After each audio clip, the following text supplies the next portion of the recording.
Mga mahal naming lolo at lola, ito na po ang pinakahihintay ninyong balita ngayong D@25. Kung kayo po ay isa sa libuong senior citizens na umaasa sa buwan ng pensyon, huwag po kayong aalis dahil ang episode na ito ay punong-puno ng good news na tiyak na magpapagaan ng inyong mga alalahanin.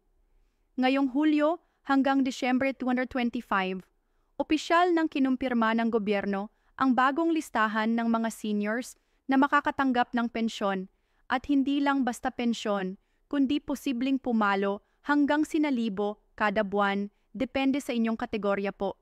Tama ang narinig ninyo mula sa mga benepisyaro ng SSS hanggang sa mga makakatanggap ng Universal Social Pension. Lahat po kayo ay may dapat abangan, pero hindi lang po yan. May mga dagdag na benepisyo rin na kasama gaya ng libreng gamot, diskwento sa kuryente at tubig at maging emergency cash assistance para sa mga seniors na walang regular na kita o pamilya. Ayon sa pinakahuling datos, halos 2 milyong senior citizens sa buong bansa ang isinama sa bagong listahan ng payout. Beneficiaries at posibleng isa na po kayo roon. Alam niyo po bang ang senior sector ay isa sa pinakamabilis lumaking bahagi ng populasyon sa Pilipinas? Sa katunayan, ayon sa IEC, mahigit 12% ng ating populasyon ngayong DO@25 ay binubuo na ng mga seniors. Kaya naman mas pinalawak pa ng gobyerno ang coverage ng pension programs. Kaya kung gusto ninyong malaman kung kayo ba ay kasama sa listahan, ano ang mga kailangang dokumento at paano ninyo makukuha agad ang inyong pensyon, tutok lang po kayo dahil isa-isahin natin ang lahat ng detalye. Pero bago tayo magsimula, paki-like muna ang video na ito bilang suporta sa ating komunidad ng mga lolo't lola.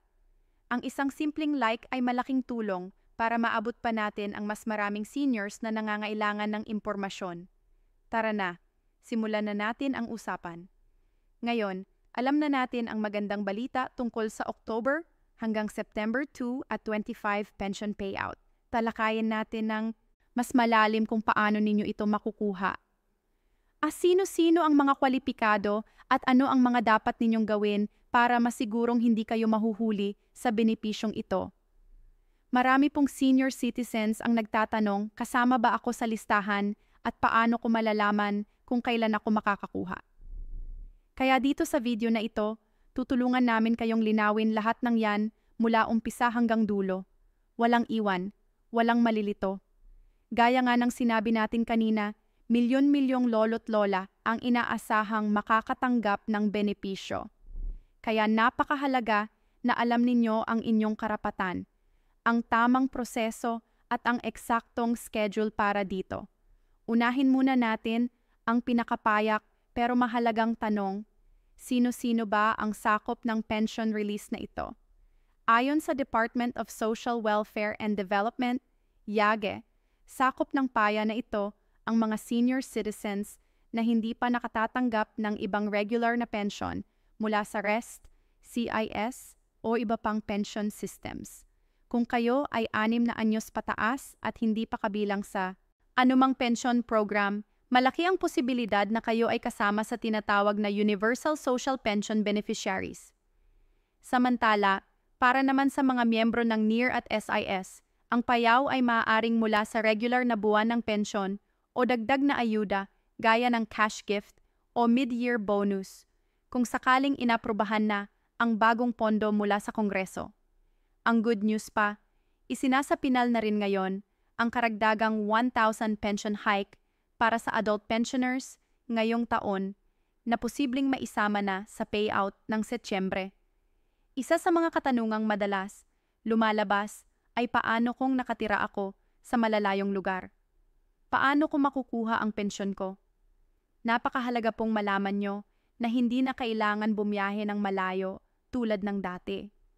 Sa ngayon, maraming lokal na pamahalaan ang nakikipagtulungan na sa mga barangay health workers, social welfare officers, at maging sa mga community-based volunteers para maihatid mismo sa bahay ang pensyon ng mga lolo at lola na hirap ng lumakad or may kapansanan. Mayon ding mga payout centers na itinayo sa mga covered court, barangay hall at simbahan upang mas madaling mapuntahan ang mga seniors. At kung kayo po ay may rent o cash card mula sa Land Bank o iba pang partner na bangko, automatic na pong ipapasok doon ang inyong pensyon tuwing takdang petsa ng payaw. Ngayon, marami sa inyo ang nagtatanong, paano ko malalaman kung kasama ako sa listahan ng makakatanggap? May dalawang paraan para ito ay ma-verify. Una, pwede kayong tumungo sa inyong barangay hall or Office of the Senior Citizens Affairs OSC sa inyong lungsod o munisipalidad. Mayroon silang master list na ibinaba ng Yes Viet Lao para sa October-September payout. Ipakita lamang ang inyong senior citizen YE at iba pang supporting documents gaya ng birth certificate o valid government issued. Ang pangalawa, kung kayo ay may internet o may kamag-anak na marunong gumamit ng smartphone o computer, maaari rin niyong bisitahin ang official website NIAGE o ng inyong. Kadalasan, ina-upload nila ang mga listahan ng benepisyero sa kanilang social media pages o opisyal na website para madali itong ma-access ng publiko. Kapag sigurado na kayong kabilang kayo sa listahan, ang susunod na hakbang ay ang pag-aasikaso ng mga dokumento. Hindi po ito komplikado pero mahalagang kumpleto kayo sa mga requirements para hindi maantala ang inyong pensyon. Kadalasan, hinihingi lang inyong senior citizen proof of residencia ng barangay certificate. At kung first time ninyo itong matatanggap, maaaring kailanganin ding mag-submit ng Senior Citizen Intake 4. Sa ilang lay, required din ang medical certificate kung kayo ay bedridden o may health condition na kailangang alamin ng social worker para maihatid ang pensyon ng direkta sa inyong tahanan. Importante pong laging updated ang inyong impormasyon sa OSCAR, lalo na kung kayo ay lumipat ng tirahan o may nagbago sa inyong civil status. Marami rin pong lolo-lola ang nagtatanong tungkol sa petsa ng actual release. Sana ngayon, ayon sa mga opisyal na memo mula sa IAGE at L, inaasahan ng unang wave ng payaw ay magsisimula sa ikalawang linggo ng Hulyo, kasunod ng mga susunod pang waves sa Agosto at Setyembre. Depende ito sa lokasyon na distribution strategy ng inyong lay. Halimbawa, sa mga lugar na may malaking populasyon ng senior citizens gaya ng Quezon City, Manila at Cebu City, kadalasang inuuna ang mga may edad 80 pataas, lalo na kung sila ay solo sa bahay o walang regular na tagapag-alaga.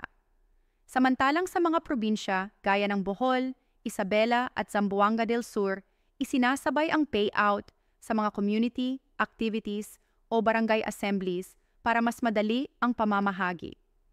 Ngayon naman, pag-usapan natin ang halaga ng benepisyo. Sa ilalim ng Universal Social Pension, ang regular na halaga na ipinapamahagi ay 1-to-1 kada buwan. Pero para sa quarter na ito, may posibilidad ng dagdag na 500 cash bonus para sa mga senior na kabilang sa pinakamahihirap na kategorya batay sa assessment ng Malile. Kaya kung susumahin, maaari kayong makatanggap ng hanggang 13 May para sa 3 buwan o higit pa kung may special payout programs na sabay na ipapatupad. Samantala, para naman sa mga RIA ATAS pensioners, ang buwan ng pensyon ay naglalaro mula 2,000 hanggang 5,000 depende sa tagal ng hulog amount ng contribution at classification ng beneficiaro.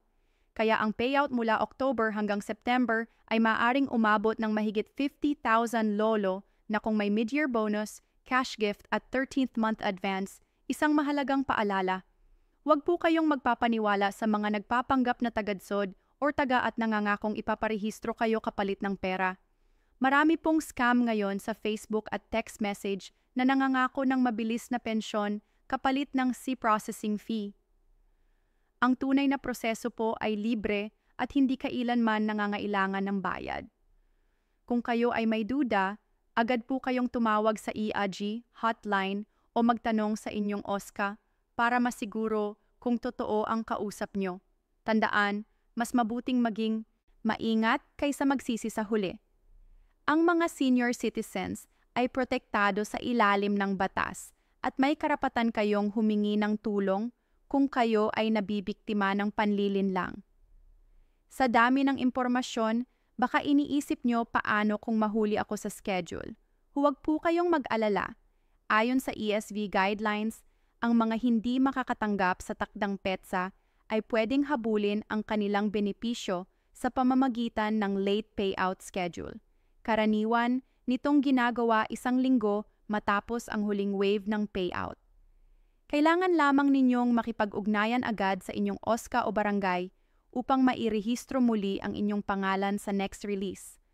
At kung kayo ay wala sa bahay noong araw ng payaw, halimbawa nasa ospital o bumisita sa kamag-anak, maaari niyong i-authorize ang isang trusted family member gamit ang authorization, letter at photocopy ng inyong upang makuha ang pensyon sa inyong ngalan.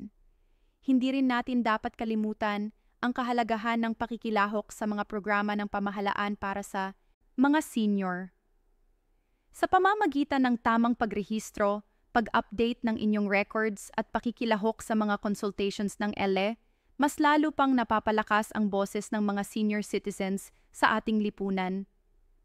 Alam ninyo ba may mga lay na nagbibigay ng karagdagang insentibo gaya ng libreng check-up, maintenance medicine at monthly food pack sa mga seniors na aktibo sa community engagement. Kaya, kung may panahon kayo makilahok sa mga aktibidad ng barangay, hindi lang para sa pensyon, kundi para rin sa inyong pangkalahatang kapakanan. Habang papalapit tayo sa huling bahagi ng video, nais naming ipaalala na ang layunin ng programang ito ay hindi lamang upang bigyan kayo ng tulong pinansyal, kundi para ipadama na kayo ay mahalaga na ang inyong pagsisikap noong kayo ay bata pa ay hindi kailanman nakakalimutan. Ang pensyon na natatanggap nyo ngayon ay bunga ng inyong kontribusyon sa lipunan bilang magulang, guro, manggagawa, magsasaka, at higit sa lahat bilang haligi ng inyong pamilya. Kaya ngayong malinaw na ang lahat mula sa kwalifikasyon, dokumento, proseso, schedule, hanggang sa mga dagdag na benepisyo. Ang huling tanong ay handa na ba kayong kunin ang nararapat na para sa inyo? Kung huwag kalimutang i-share ang video na ito sa inyong mga kaibigan, kapitbahay at kamag-anak na senior din para mas marami pa tayong matulungan. Ang impormasyon ay kapangyarihan at kung sama-sama tayong makikinig, matututo at kikilos, tiyak na walang senior citizen ang maiiwan. At syempre, kung nagustuhan nyo ang video na ito, paki-like, mag-comment kung may tanong kayo at huwag kalimutang mag-subscribe para sa iba pang updates tungkol sa mga benepisyo ng gobyerno para sa ating mga lolo't lola. Kami po ay narito para gabayan kayo hindi lang ngayon kundi sa bawat hakbang ng inyong senior journey. Maraming salamat po sa panonood at sana ay magkita-kita pa tayo sa susunod na episode. Mabuhay po kayo